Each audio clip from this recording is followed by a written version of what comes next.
Hey everyone, welcome to Pop Incursions, my new channel where we will discuss everything MCU and Marvel Funko Pops. Today I will recap episode 2 of Secret Invasion. And just a spoiler warning, there are major spoilers in this video, so proceed at your own discretion. Now, in episode 2, we start off with a flashback using the same font from Civil War, from Black Widow, and similar also to the Black Panther ones where we're shown where we are and at what time, and it says 1997. We first see Fury be introduced to a younger version of Gravik by a Skrull named Vara, and she explains to Fury that Gravik's parents were killed in the last stand against the Kree. He escaped from behind enemy lines. He operated a vehicle all by himself and was able to get himself out of there.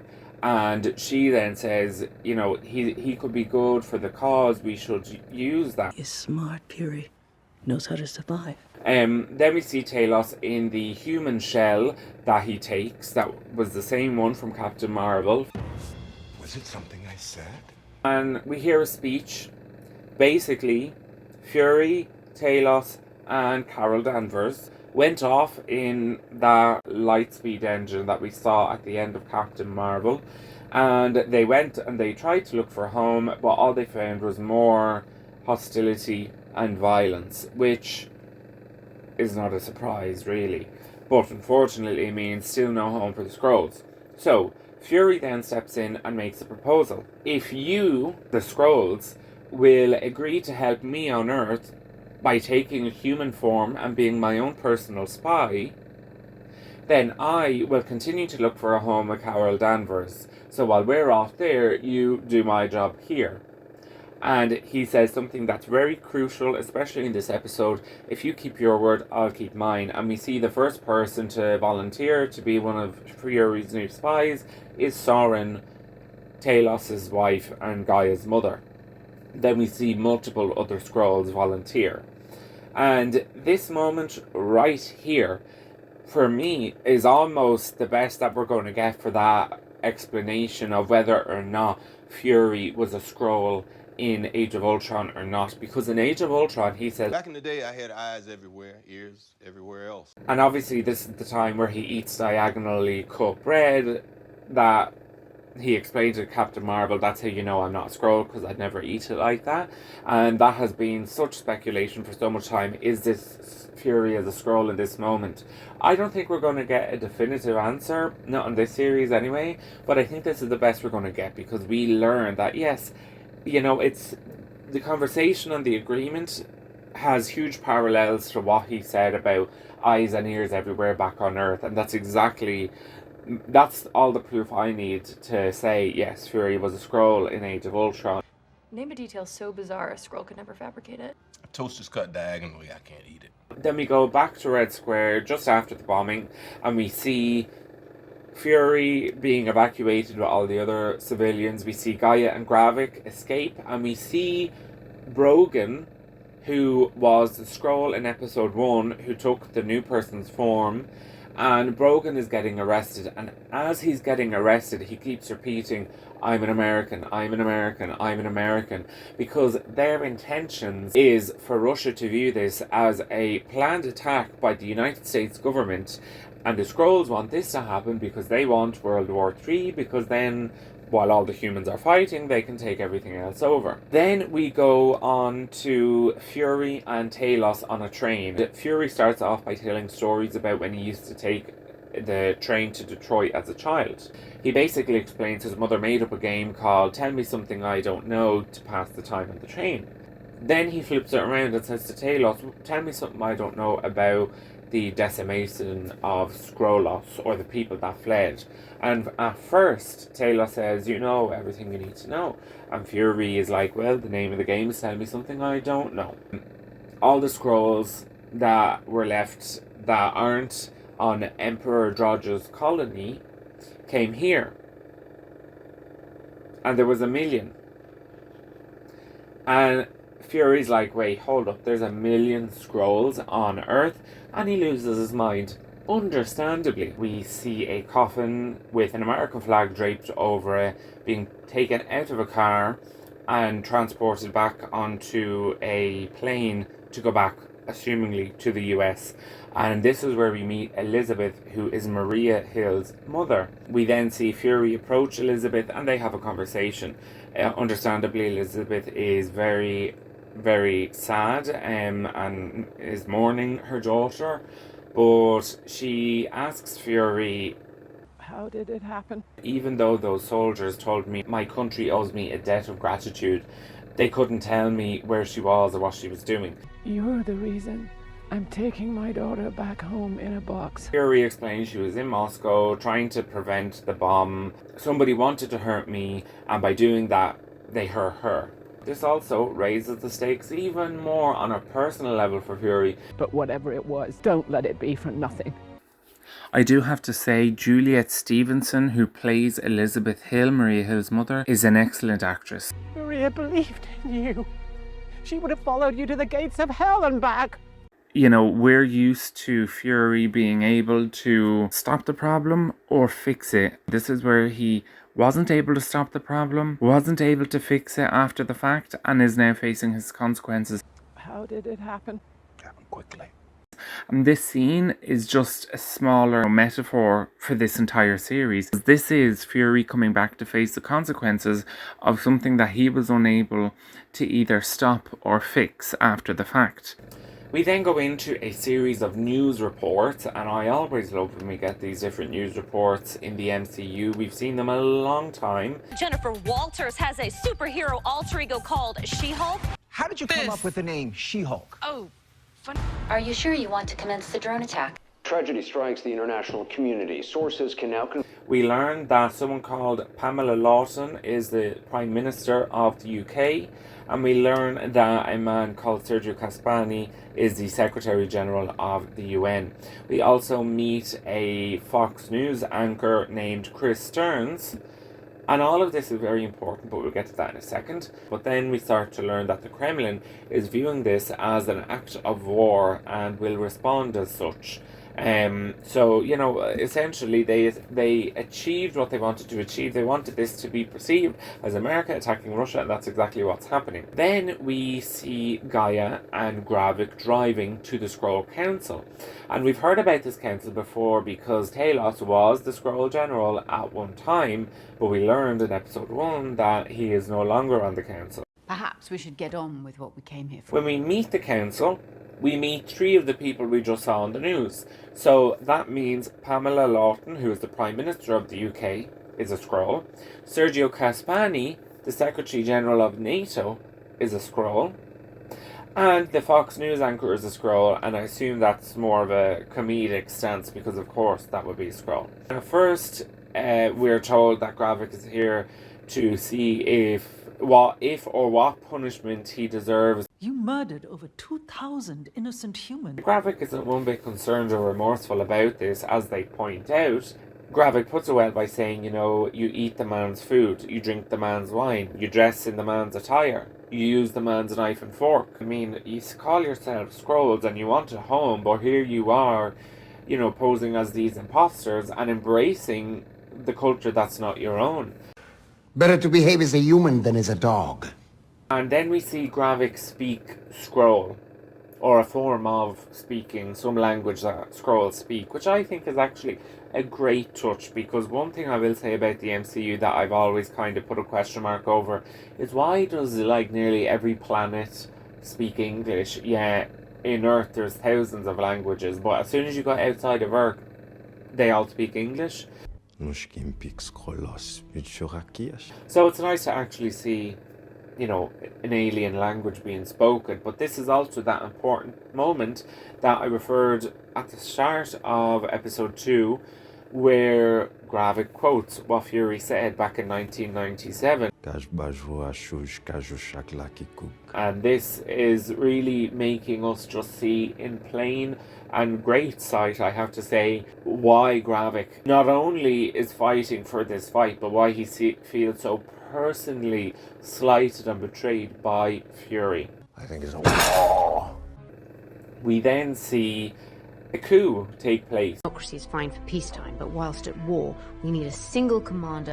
My God. Therefore, I nominate Gravik. Basically, everyone is forced to accept this coup taking place, and they are told that if they don't, they just need to submit. You were in on this with him the entire time. Sit yourself down, Sergio. I'm not done yet. Shirley, who I assumed to be the Skrull General at the time, plainly refused. We did not become homeless refugees because we were unwilling to wage war. We ended up homeless refugees because we were too willing. We are then back at New Skrullos, or the nuclear compound, and we see everybody clapping and congratulating Gravik for achieving the bombing and also becoming Skrull General. We then see Gravik give orders to Pagon, and actually, by the way, shout out to my fellow Irishman Killian Scott, who plays Pagon, and Pagon then goes to the laboratory. And in this laboratory, we see two scientists, and we see a machine, and this looks to be the same machine that we've seen in the trailers. It's the Super Skrull machine, and Giah is following him. So we then see Giah log on to one of the computers, and not only does Gravik have scientists, a laboratory, and a potential machine that can make Super Skrulls, but he even now has down to the DNA that is needed. Now, I'm sure we all know by now, in the comics, these Skrulls mimicked the powers of the Fantastic Four.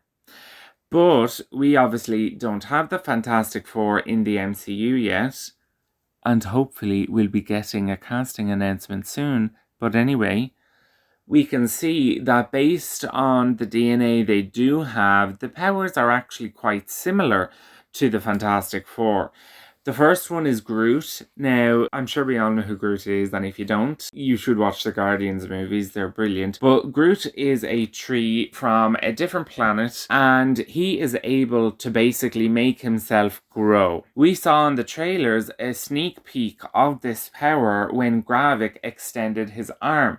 Now, this is done with Groot powers, but obviously this is also mimicking Mr. Fantastic's powers, the ability to stretch.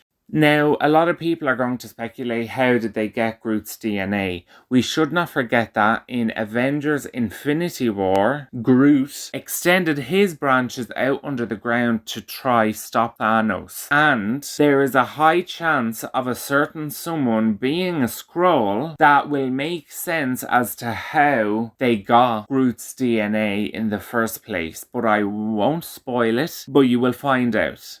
Then we have a Frost Beast's DNA. Now, many people are going to know that this is from Thor, from Jotunheim, but how did they get these powers?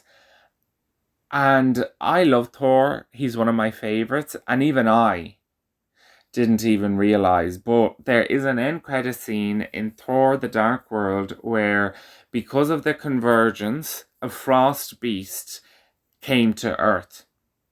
So, check another box, another one of these powers was on the planet, and we know the Skrulls have been on the planet for the last 30 years, and they're in high-level positions that would likely grant them access to these special specimens. The next DNA sample is from Cull Obsidian, and I'm sure you all know Cull Obsidian is a part of the Black Order, and Cull arrived to New York on Earth in Infinity War with the Maw, and Wong banished him or portaled him to a snow blizzard land, and when he was closing the portal, Cull Obsidian put his hand through, and as a result his hand was chopped off. They actually have a specimen container from the Department of Damage Control, labelled Cull Obsidian.